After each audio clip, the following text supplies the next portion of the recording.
Hi everyone. So today we will see about neonatal resuscitation. This is very important topic for your university examinations and for NEET PG examination. Okay, now let's see. So what is the priority of management in newborn? So first priority of ours should be respiration, crying, that is crying after birth. Second, we should check temperature, and third, circulation. So now we will see management algorithm in detail. First we will see just a outline, and after that we will see each point in detail. Okay, let's start. First हमें करना पड़ता है initial assessment, that is हमें 4 pre birth questions पूछने पड़ते हैं. अगर ये सब मतलब करने के बाद ही इफ़ नो क्राई होता है, लाइक बेबी रोता नहीं है बर्थ के बाद, तो हमें फिर इनिशियल एक्शंस लेनी पड़ती है. उसमें स्टेप्स होते हैं. हमें टेम्परेचर चेक करना पड़ता है, एयरवे एंड ब्रीदिंग, ये सब कंट्रोल करना पड़ता है. अगर इसके बावजूद भी इफ़ बेबी रोया नहीं, बेबी ने क्राई नहीं किया, तो हमें फिर हार्ट रेट असेस करना पड़ता है एंड रेस्पिरेटरी एफर्ट असेस करने पड़ते हैं. देन इफ़ हार्ट रेट इसमें अगर लेस देन 100 हुआ तो हम पॉजिटिव प्रेशर वेंटिलेशन देते हैं. अगर फिर भी हार्ट रेट लेस देन 60 हुआ, ये देने के बाद भी वो कमी होता जा रहा है, तो हम चेस्ट कंप्रेशन देते हैं विथ वेंटिलेशन. ठीक. एंड अगर ये भी इफ़ेक्टिव नहीं रहा तो हम एड्रेनलिन देते हैं. अगर एड्रेनलिन पे देने पे भी कोई रिस्पॉन्स नहीं है तो हम फिर वॉल्यूम एक्सपांशन को कंसिडर करते हैं और नॉर्मल सलाइन देते हैं 10 ml/kg. ठीक है. और ये हम तभी देते हैं जब मैटरनल एंटीपार्टम, मतलब जो मदर में बर्थ के टाइम पे ब्लड लॉस होता है, तभी हम ये सब देते हैं. तो ठीक है. तो ये अगर हम इसकी टाइमलाइन देखें, जो इनिशियल एक्शन के स्टेप्स है, like temperature, airway, breathing and heart rate, respiratory effort है, इसकी टाइमलाइन ये हम 1 मिनट में देना चाहिए. और इसे हम गोल्डन मिनट ऑफ न्यूनेटल रेसिसिटेशन भी कहते हैं. बाकी ये जो पीपीवी और चेस्ट कंप्रेशन है, ये 30 सेकेंड्स में देने होते हैं, और एड्रेनलिन उसके बाद 30 सेकेंड्स में. ठीक है. इसकी जो टोटल ड्यूरेशन है, ये जो मैनेजमेंट एल्गोरिदम की, it should be of 20 minute. अगर 20 मिनट में भी कोई रिस्पॉन्स नहीं आया ये सब देने के बावजूद भी, तो हम डेथ डिक्लेयर कर देते हैं. ठीक है. अभी हम ये जो मैनेजमेंट एल्गोरिदम देखा है हमने, इसमें एक एक जो स्टेप्स है वो डिटेल में देखेंगे. तो पहला था इनिशियल असेसमेंट. इसमें 4 जो प्री बर्थ क्वेश्चंस है वो हमें पूछने पड़ते हैं. और ये क्यों पूछते हैं? To predict and plan for outcome of delivery. मतलब जो बच्चा आएगा वो कैसा होगा, वो मतलब दैट इज़ वो होगा अच्छे से लाइक सूटेबल सर्वाइव करने के लिए या नहीं होगा, तो ये हमें देखना होता है. तो हम पहला पूछेंगे कि ये टर्म जेस्टेशन है कि नहीं. अगर प्री टर्म जेस्टेशन है तो कुछ प्रॉब्लम्स होगी. देन हम सेकंड क्वेश्चन पूछेंगे कि एमनियोटिक फ्लूइड क्लियर है या नहीं. अगर एमनियोटिक फ्लूइड टर्बिड है तो इन्फेक्शंस हो सकते हैं. देन हम तीसरा क्वेश्चन पूछेंगे रिस्क फैक्टर प्रेजेंट है या नहीं. ये दोनों हो सकते हैं, मैटरनल रिस्क फैक्टर भी और फीटल भी. रिस्क फैक्टर एंड मैटरनल में कुछ इन्फेक्शन लाइक HIV या मैटरनल एज ज़्यादा है, या ऐसे बहुत सारे मैटरनल रिस्क फैक्टर होते हैं. फीटल में कुछ टेराटोजेनेसिटी या सिंड्रोम्स ऐसा. देन फोर्थ क्वेश्चन पूछेंगे, लाइक फोर्थ इस अम्बिलिकल कॉर्ड जो है उसका मैनेजमेंट का प्लान हम डिसाइड करेंगे. अगर मतलब डिलेड, इसमें एक है delayed cord clamping for 30 to 60 second after birth only if baby cried after birth, because delayed cord clamping जो है वो एनीमिया को होने से प्रिवेंट करता है बेबी में. और सेकेंड है cord blood for newborn screening is taken. मतलब न्यूबॉर्न में कोई इन्फेक्शन है या नहीं वो हम डिसाइड करेंगे जो अम्बिलिकल कॉर्ड में ब्लड होता है. वो लेके, ठीक है। ये तो हुआ हमारा इनिशियल असेसमेंट। अब इनिशियल स्टेप्स क्या है, तो हम टेम्परेचर देखेंगे।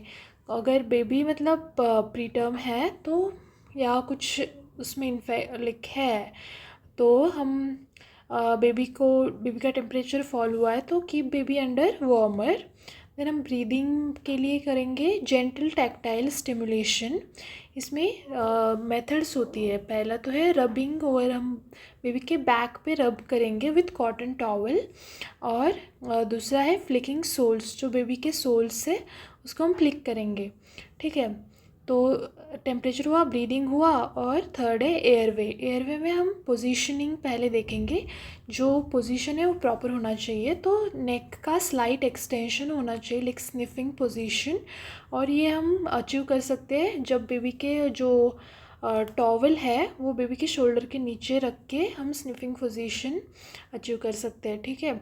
और दूसरा है एयरवे में सक्शनिंग, और ये हम तभी करते हैं ओनली विजिबल सिक्रेशंस दिखे तभी हम सक्शनिंग करते हैं। और इसका ऑर्डर मतलब ये माउथ से नोज़ की तरफ किया जाता है। पहले नोज़ का सक्शनिंग करेंगे, फिर नोज़ की ब्लॉकिंग, देन माउथ की ब्रीदिंग, एंड देन सिक्रेशंस मतलब एस्पायरेटेड, ठीक है। देन असेसमेंट ऑफ, ये तो हुआ सेकंड इनिशियल स्टेप्स। अभी ये थर्ड है हमारा। थर्ड है assessment of, assess heart rate and respiratory effort, ठीक। तो ये क्या है, मतलब क्यों, पर्पस क्या है इसका हार्ट रेट असेस करने का। तो अगर इफ़ बर्थ के बाद भी बेबी रोता नहीं है, या तो हम कह सकते हैं कि ब्रीथ नहीं कर रहा, तो इसकी वजह से हाइपोक्सिया हो सकता है और हार्ट रेट कम हो जाता है, दैट इज़ लेस देन 100 पर मिनट। जो नॉर्मल न्यूबॉर्न का हार्ट रेट होना चाहिए, it should be more than 100 पर मिनट। तो हम असेसमेंट ऑफ बेबी कैसे करेंगे, हार्ट रेट की बेसिस पे। अब if heart rate is more than 100 पर मिनट प्लस पोर और लेबर्ड ब्रीदिंग है, तो हम ऑक्सीजन सप्लीमेंटेशन देंगे via O2 hood, that is box over head, and it's commonly use, या फिर नेजल प्रॉन्ग्स के थ्रू। इफ़ बेबी प्रीटर्म है तो हम कंटिन्यूस पॉजिटिव एयरवे प्रेशर देंगे, दैट इज़ मतलब जो बेबी 32 वीक्स से कम है उसके लिए। ये जो होता है continuous positive airway pressure, that is CPAP, ये एल्वेलाई को ओपन करता है इन कोलैप्स प्रीमैच्योर लंग, ठीक है। अगर इफ़ ये तो हुई if heart rate more than 100 है। If heart rate is less than 100 है, या बेबी ब्रीद नहीं कर रहा, या अपनिया है, तो हम पॉजिटिव प्रेशर वेंटिलेशन देंगे। और पॉजिटिव मतलब पहले तो लाइक इसमें भी दो मेथड है, नॉन इन्वेजिव होता है और इन्वेजिव होता है। तो पहले हम नॉन इन्वेजिव ट्राई करेंगे, that is bag and mask ventilation. ये इनिशियली यूज़ करते हैं। अगर ये फेल हुआ तो हम इन्वेजिव की मदद लेंगे, हेल्प लेंगे, दैट इज़ एंडोट्रिकियल ट्यूब के वाया, ठीक। तो हम ये जो अभी बैग एंड मास्क वेंटिलेशन है, if heart rate less than 100 minute पर मिनट होने पे देते हैं, तो इसके बारे में हम कुछ डिटेल्स पढ़ लेते हैं। तो इसमें जो वॉल्यूम होता है ऑक्सीजन का, वो देते हैं 240 to 750 ml, और 40 to 60 पर मिनट के रेट से हम देते हैं। रिस्पॉन्स मॉनिटरिंग करते हैं if heart rate is more than 100 पर मिनट। अगर प्रेशर भी मतलब प्रेशर हमने चेक करना होता है। First like 30 to 40 centimetre of water होना चाहिए, and it's higher to open stiff airway, एंड फिर बाद में सब्सिक्वेंटली जो प्रेशर है वो हम कम करेंगे, that is 50 to 20 centimetre of water करेंगे। ये लोअर रखेंगे to prevent hyper inflation and rupture of alveoli, ठीक है। तो ये है, ये FiO2 है, that is fractional inspired oxygen, that is this is लिख लेते हैं हम, दिस इज़ फ्रैक्शनल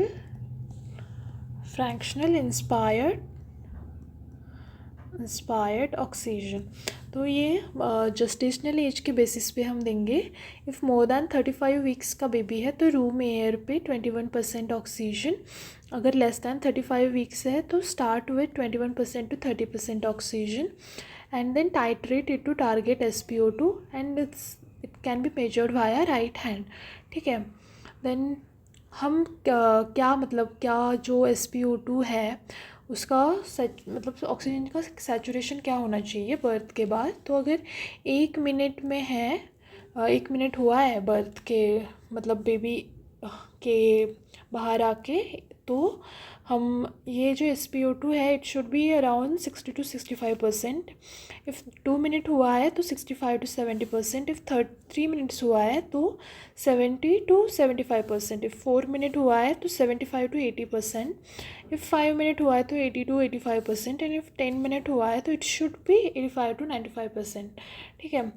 देन क्या क्यों ज़रूरत है need for matching targeted SpO2 की, बिकॉज इफ़ एक्सेस ऑक्सीजन होगा लाइक प्री टर्म में तो हाइपरऑक्सिया हो जाएगा और इसकी वजह से फिर डैमेज होगा, दैट इज़ रेटाइनोपैथी ऑफ प्रीमैच्योरिटी हो जाएगी और उसकी वजह से फिर ब्लाइंडनेस हो जाएगा।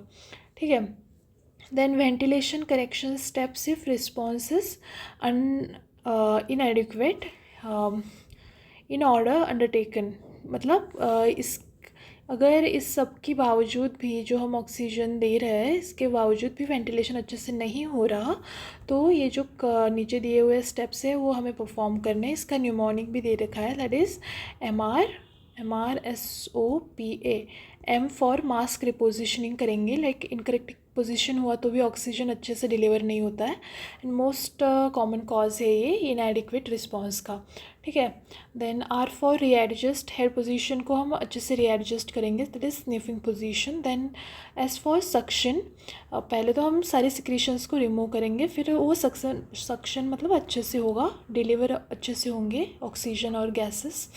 So then O for open mouth, then P for pressure increase over back, and then A for alternate airway। if all step fail तो हम अल्टरनेट एयरवे से ही करेंगे, लाइक हम डायरेक्ट सीधा एंडोट्रिकियल ट्यूब से गैसेस देंगे फिर। और इसका जो एंडोट्रिकियल ट्यूब का इंसर्शन है उसका एब्सोल्यूट कॉन्ट्राइंडिकेशन है कंजेनाइटल डायफ्रैग्मेटिक हर्निया, क्योंकि उससे और प्रॉब्लम वर्स हो जाएगी। ठीक है। Air enters via oesophagus, then it inflates intrathoracic viscera and causes compression of lung. मतलब ये जो कंजेनिटल डायफ्रैग्मेटिक हर्निया है इसमें एयर जो है अपने इसोफेगस से अंदर जाती है ना कि ट्रेकिया से, और इसकी वजह से जो अंदर थोरैक्स में जो विसरल ऑर्गन्स है वो इन्फ्लेट हो जाते हैं और इसकी वजह से फिर लंग्स का कंप्रेशन हो जाता है और उसकी वजह से और रेस्पिरेटरी डिस्ट्रेस हो जाता है। ठीक है। तो इसका गोल है respiratory rate 40 to 60 breaths per minute होना चाहिए। मतलब हमारा ऑल दिस प्रोसीजर का ये जो है like ventilation, bag and mask ventilation, तो इसका गोल है रेस्पिरेटरी रेट हमारा 40 to 60 ब्रीथ्स पर मिनट हो जाना चाहिए। ठीक है। हम अब देखेंगे इंडोट्रिकियल इंटुबेशन के बारे में कि ये हम तब करें, ये मतलब इन्वेजिव है और बैग एंड मास्क वेंटिलेशन जब फेल हो जाता है तब हम इसकी हेल्प लेंगे। तो इसमें पहले तो हम एयरवे का जो है वो विजुअलाइज करेंगे और ये कैसे करेंगे, वाया स्ट्रेट प्लेट लैरिंगोस्कोप जो आता है, इसमें साइज़ 0 हम यूज़ करेंगे प्री टर्म के लिए, साइज़ 1 फॉर टर्म बेबी, और ऑन बैक ऑफ ब्लेड, मतलब हम वो देखेंगे बैक ऑफ ब्लेड पे होता है तो वो वैसा करेंगे। ठीक है। Then type of endotracheal tube, if endotracheal tube अगर अनकफ है, मतलब अनकफ जो है एंडोट्रिकियल ट्यूब वो बेटर होती है। तो टू प्रिवेंट प्रेशर ट्रिकियल निक्रोसिस, अगर कफ्ट होगी तो उसे प्रेशर ट्रिकियल निक्रोसिस होने के चांसेस ज़्यादा है due to cuff pressure on narrow subglottic area, that's why tracheal necrosis chances increases. ठीक है। देन ये जो इंडोट्रिकियल ट्यूब है इसका इनर डायमीटर कैसे होता है, और ये हम ये जो होता है हम बेबी के वेट के बेसिस पे हम डिसाइड करते हैं कि कौन सी ईटी ट्यूब जाएगी। अगर कौन सी डायमीटर वाली ईटी ट्यूब जाएगी, इफ़ लेस दैन 1 kg है तो 2.5 mm, इफ़ 1 to 2 kg है तो 3 mm, and if it is more than 2.5 kg then 3.5 mm का यूज़ करेंगे हम। ठीक है। Then and tidal CO2 estimation, ये भी एंडोट्रिकियल इंटुबेशन में हम लाइक देखते हैं।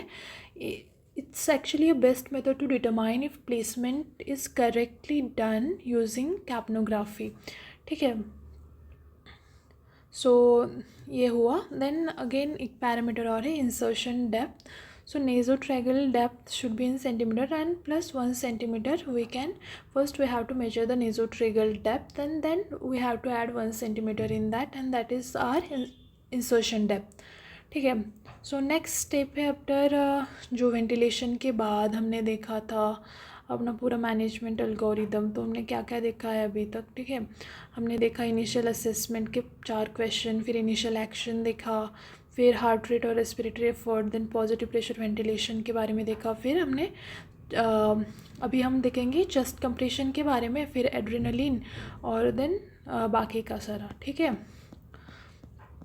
तो चेस्ट कंप्रेशन के बारे में देख लेते हैं हम after positive pressure ventilation. So chest compression is done along side, मतलब जब हम वेंटिलेशन दे रहे होते हैं तभी हमें चेस्ट कंप्रेशन भी करना होता है. इसके लिए 2 पर्सन्स रिक्वायर्ड होते हैं. इसका जो रेशियो होता है वो 3:1 होता है, मतलब 90 कंप्रेशंस एंड 30 वेंटिलेशन देने पड़ते हैं हमें इन 1 मिनट. सो इसका रिस्पॉन्स मॉनिटरिंग हम करते हैं using cardiac monitor and heart rate should be more than 60. ठीक है, देन हम एड्रेनलिन, अगर इससे भी नहीं हुआ चेस्ट कंप्रेशन से तो एड्रेनलिन देंगे. This is a drug. So इसका रूट होगा, preferred route is IV through umbilical vein. If IV is inaccessible then we can use intraosseous route. और इसका डोज जो होगा वो 0.2 ml पर kg देंगे और इसकी जो स्ट्रेंथ है वो 1:1000 है. ठीक है, तो हम जो है ये चेस्ट कंप्रेशन का, मतलब मैंने इधर नोट लिख देती हूँ मैं साइड से, जो चेस्ट कंप्रेशन कैसे देते हैं. तो हमें ना 2 थंब टेक्निक परफॉर्म करनी पड़ती है फ्रॉम ये जो हेड हैंड है उससे. सो ये हमें थम्स लाइक 1/3 करने पड़ते हैं नीचे, और depth should be 1/3 of antero posterior diameter, that is from sternum to vertebrae. जो हमारा एंटीरियर से पोस्टीरियर का डायमीटर है उससे उसके 1/3 होना चाहिए हमारे थम्स का depth while giving the chest compression. Thank you guys for listening.